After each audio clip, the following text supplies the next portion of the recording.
Kayo,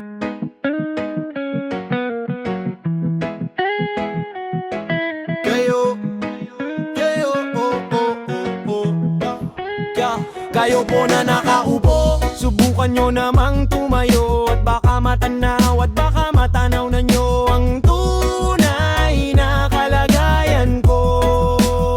Ganito kasi yan tao po, nandyan po ba kayo sa loob ng malaking bahay at malawak na bakuran? Mataas na pader, pinapaligiran at nakapilang mga mamahaling sasakyan. Mga bantay na laging bulong ng bulong, wala namang kasal pero marami ang nakabarong. Lumakas man ang ulan ay walang butas ang bubong. Mga plato't kutsara na hindi kilala ang tutong. At ang kanin ay simputi ng gatas na nasa kahon. At kahit na hindi Pasko sa lamesa ay may hamon. Ang sarap sigurong manirahan sa bahay na ganyan. Sabi pa nila ay dito mo rin matatagpuan ng tao na nagmamayari ng isang upuan, na pag may pagkakatao'y pinag-aagawan. Kaya naman hindi niya pinakakawalan, kung makikita ko lamang siya ay aking sisigawan. Kayo po na nakaupo, subukan nyo namang tumayo. At baka matanaw at baka matanaw na nyo ang tunay na kalagayan ko.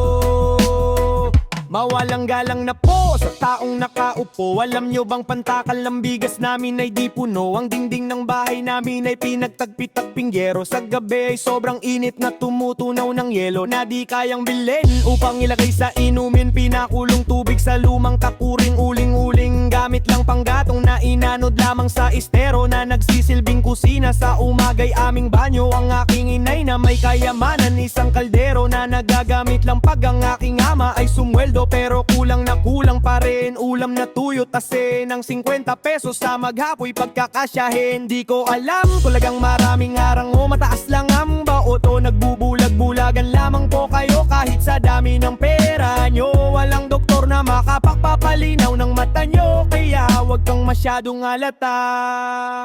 Bato-bato sa langit, ang matama ay wag magalit. Banabo, bato-bato sa langit, ang matamaan ay huwag masyadong alata.